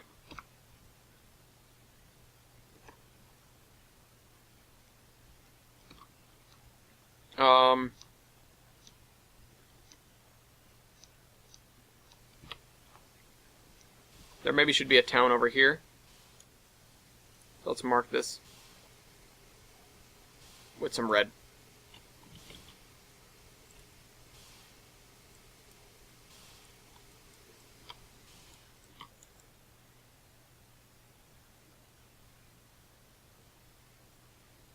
Where's the road? Road's over here. No, wait. Yes, road's right here.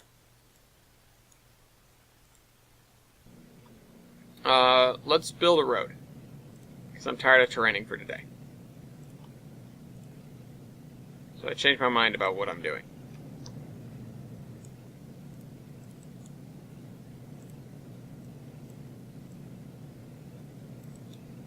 Oh, was this a Yarnish bridge and Yarn roads?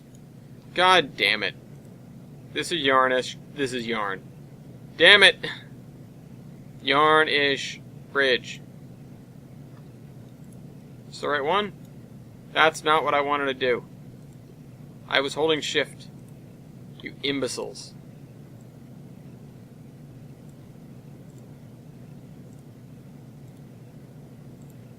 Apply. There we go. Alright, now attach that. No, attach. Attach. There we go. Okay, so now we have bridge. Now we just need to figure out how to get this down there. So, I'm going to follow the railroad tracks where I have the opportunity. And then what? Because that opportunity dries up pretty damn fast. Also, is there a road that comes off the edge of the map over here or something? I vaguely recall there being one. Okay, yeah, so there is one that's got to come in over here somewhere, give or take, more or less.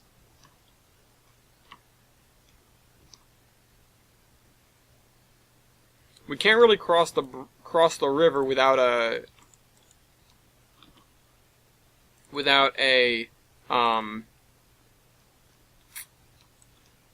swing bridge or a drawbridge of some kind. So we're gonna have to be careful of that. If there's a drawbridge that supports, trolleys or whatever, then I'll have to use that. But I don't think there is one. If anybody knows of a drawbridge, like a drawbridge that works with roads and rails, say something.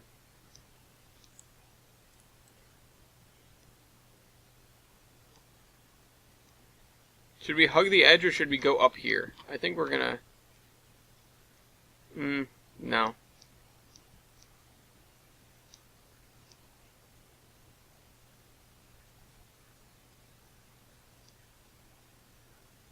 I think what I'm going to do is I'm actually going to cross the tracks.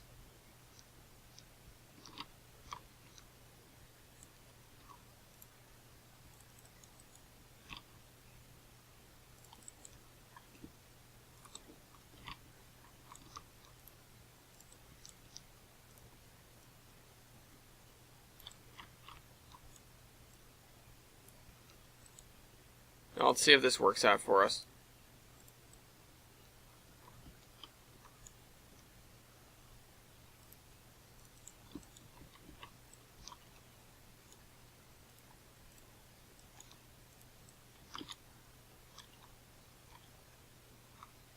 No. No. I should have seen that coming. Obviously that doesn't work. I might have to add some more spline points to make it really, functional. Or really what I can do is move this back a ways. Or well, for this area, I can move that back a ways, and then I can follow down here as a sort of lower path. And I might cross the river here. This would be an ideal place to do it, if any. So, we'll do this for here. And so we have to turn this corner. We have to go down here. This is an area where if I need one, I will just put a retaining wall up for the tracks. This is a pinch point. Yeah, it looks like the tracks could use a retaining wall.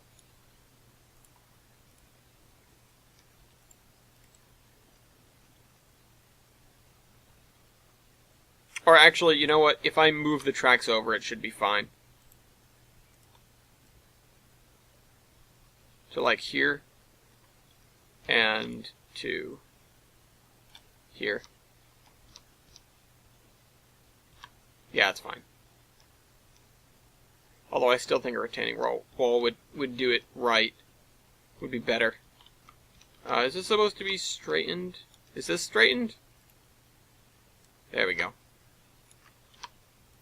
Let's just pull this into like there. There we go. That looks fine.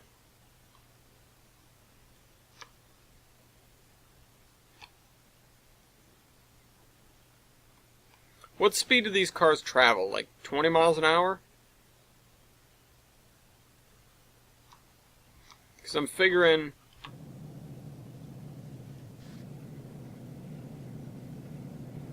Where would I put a trolley stop? Or car barn or something? Like down here? Over here?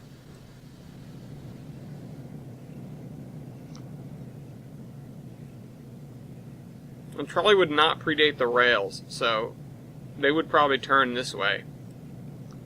That's going to be complicated to do with ATLS.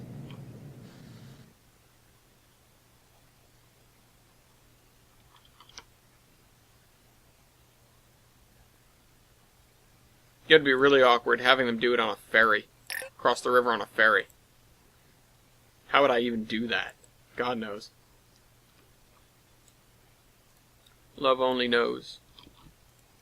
Who wrote that song? People should know. I actually wouldn't expect people to know. Anyway. Okay, so we need a drawbridge. Let's find a drawbridge.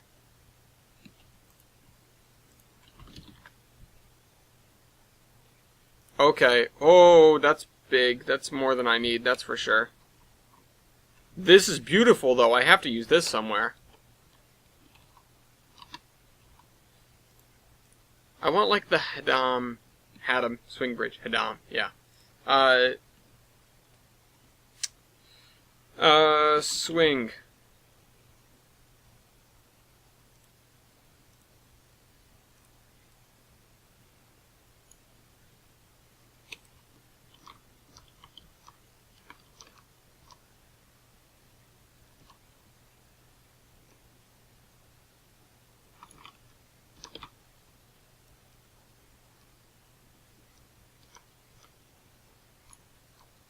Yeah, this is good enough. It's almost exactly the right width, I think.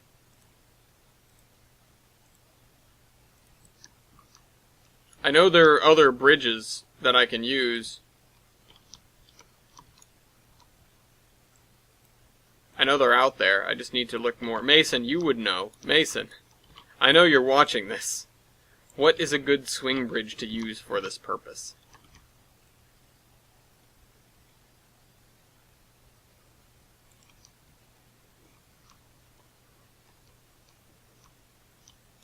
And then let me add some cribs.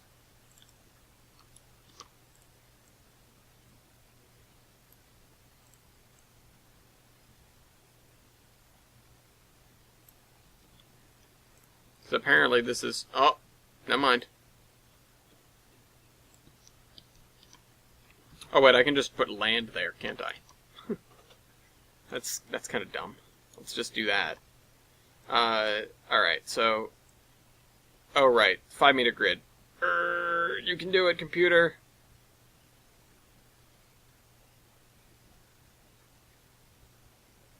Oh, and it's gonna lift the bridge, too. God damn it. Of course it is. I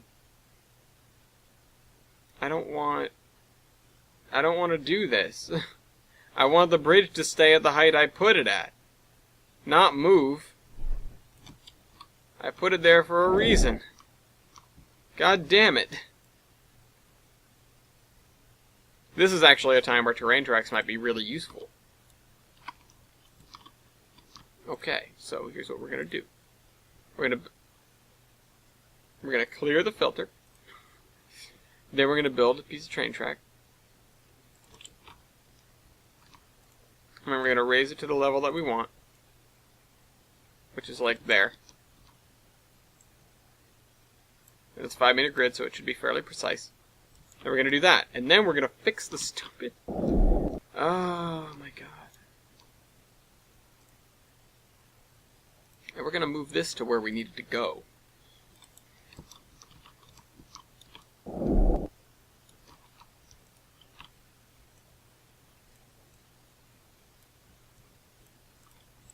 Alright, and then we're going to fix this. No! Too much fix.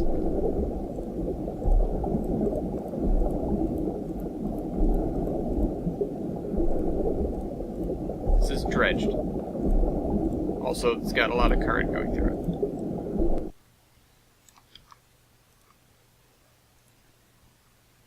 Oh wait, I need to lower this back to a reasonable height. Is it touching the ground? Yes. What about over here? Whoa! Yeah, sure. Not over there. Looks like it is. Might be. Probably is. Good enough. Let's move up this one corner. There we go. Actually, I kind of want to... retaining wall. Again. Nope, pick the whole thing. Retainer wall. Yeah, you know, what you put on at night. That's not the same thing that I've been using.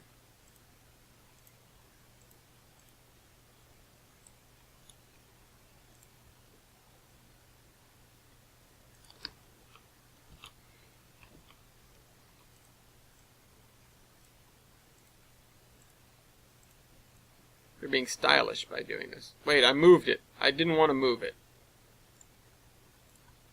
I want to raise it just to there. And bring it just to there, I think. And then the other side as well. Wait, I've got to go from here to... Nope. I guess wrong.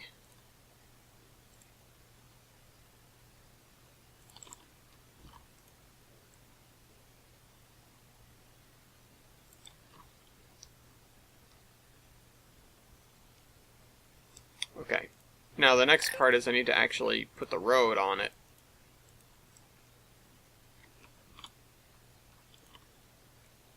Also, I need to, you know, line the road up with it. That's the real issue right now.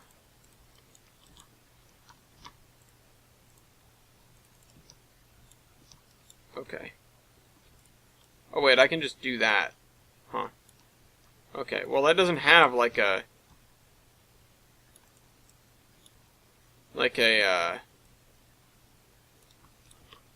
That would be like a vein mine. It doesn't have a... whatchamahoosit? Like a road surface texture at all. Which is kind of weird. But whatever. I can attach it to it, and it means that, presumably, these things will respond to it.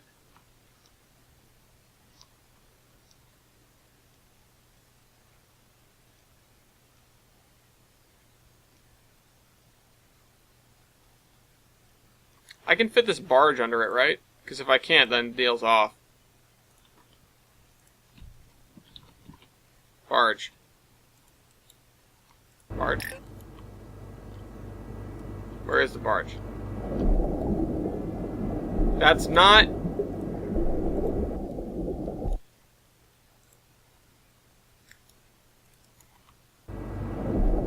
That really, really doesn't help. Okay, how about Williams?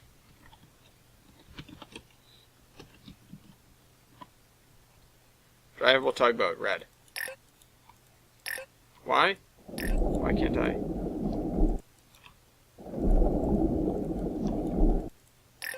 Oh. Gosh darn it. Oh, because the water's supposed to be way down there.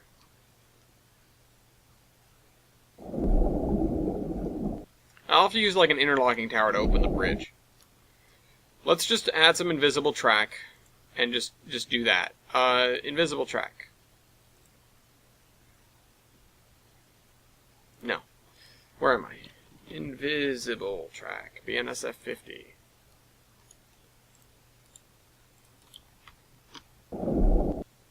This is the best invisible track.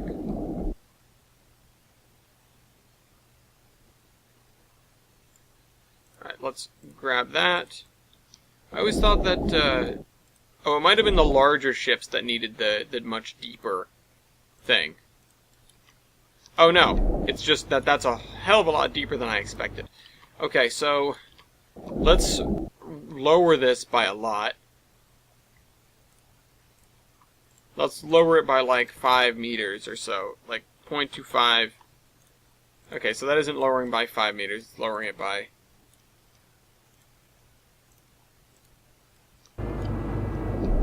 Should have lowered it by 5 meters. Alright, how about like negative 1.5? Not 1.05, just 1.5.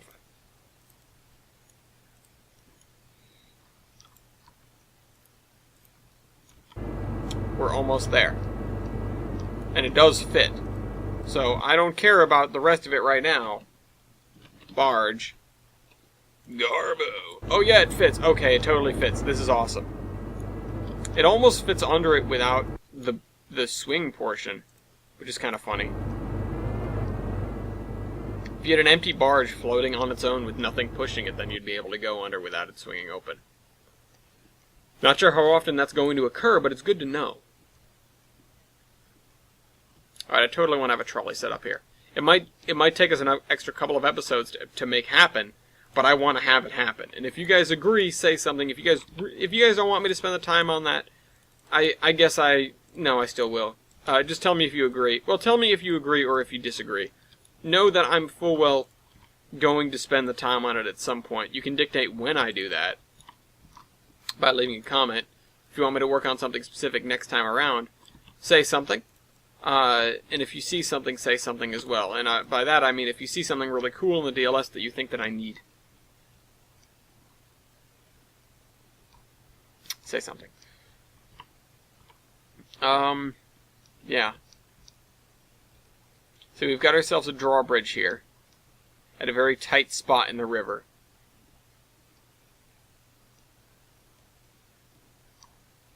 But the barges can still get through, so we all good. And then we're going to route the road. Oh yeah, we need to finish actually doing the road. So we're going to go up here. We're going to go over here. We're going to go down the other side. But let's straighten that out. Let's move this to over here. Let's straighten this out. You know, part of me just wants to leave it as is with the hills that it has. But the rest of me knows that that isn't really feasible. Whoops. Wrong tool. Hey. Hey. There you go.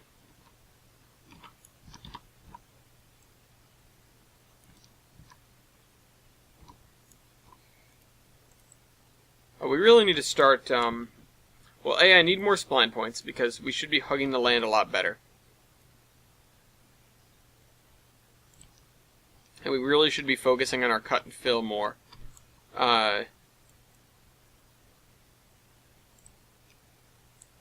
Whoops. Who's Fillmore anyway? Focus on our cut and fill more. Because we use a lot of fill to make this. So we're going to have a little town here. And maybe we won't go this way. Maybe we'll go like... Well, I wanted to have something up here, but I don't know how the hell you would get up here from down there. I mean, I suppose you could just drive up the hill. That's a steep hill, though. Though if you've ever been to Poughkeepsie, you'll know that they don't really shy away from those.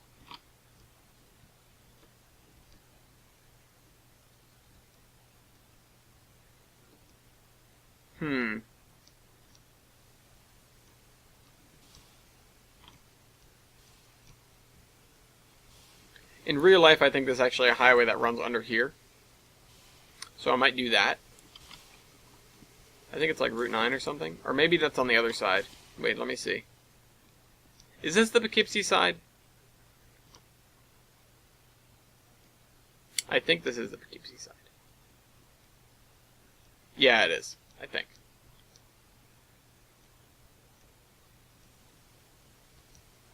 I don't know. I'd need to go back. You need to look at a map or something. I don't remember which side is which.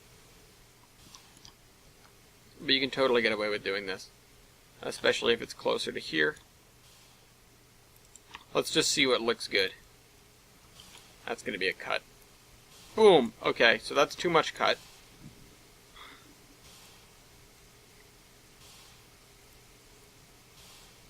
That is still too much cut. But we're getting there. We're on 5-meter grid, I think, so... We better be on 5-meter grid. Are we? No, we're not. We aren't.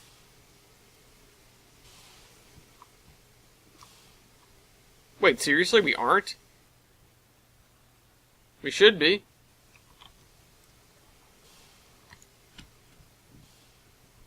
Let me change that real quick. Oh, is it because I think that we're gonna... Oh, yeah, we're gonna do more... Yeah, I'll deal with it at that... No, yeah. Yeah, I'll deal with it at that end. It's minor. How many times have I said don't, just do it, Even if it means sacrificing everything.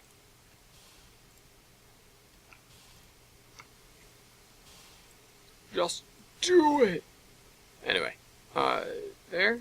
We've got 5 minutes left. How am I going to spend this 5 minutes?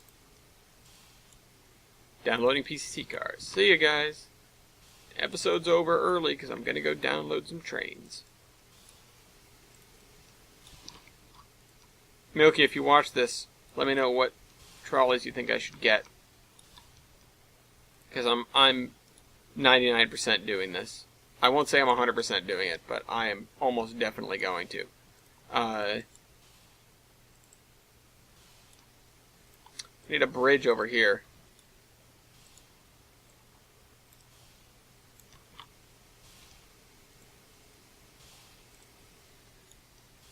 Wasn't Millard Fillmore a president? I think he was. I'm trying to remember.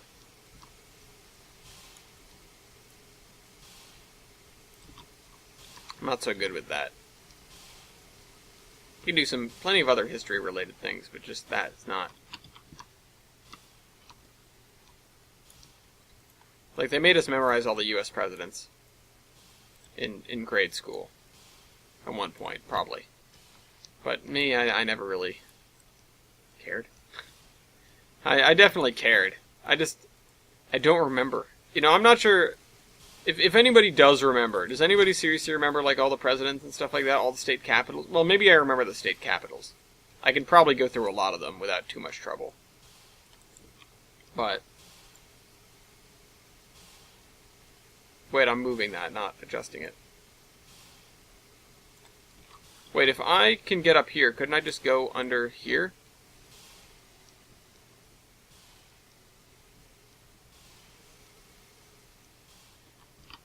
Unless this is the ticket to getting lower, in which case I should make this lower. So hold on, let's undo the stuff that we've been doing. Let's get rid of this. We need to rethink the road network of this town. And if I want to... So, I should probably have a road that actually routes... That's funny. Routes, like, around this edge and down here. Trolleys can do some impressive hill climbing, but I don't intend to really put them to the test. I may have to, but I don't intend to. This area over here... Excuse me. Goodness. I may want to have another bridge here, but maybe just a very minor one. Maybe a ferry. That'd be kind of funny, have a ferry across this river that's not all that wide. Just barely wide enough for tugboats. But, maybe I will have a couple of docks and a little ferry that goes back and forth. But, I don't know. But I think this bridge is kind of an accomplishment for today. Certainly. And then this road, we're getting somewhere with this road. In a literal way, but a metaphorical way as well. I do want to have stuff up here, though. This area is flat enough that I could get away with it. There could be some houses. So how would you get up there? That's the real question. Again, get up here, come down this way, and then this way. It's a road, though. It can be steep. Anyway, hope you guys enjoyed this video. I will see you next week. Trainman out.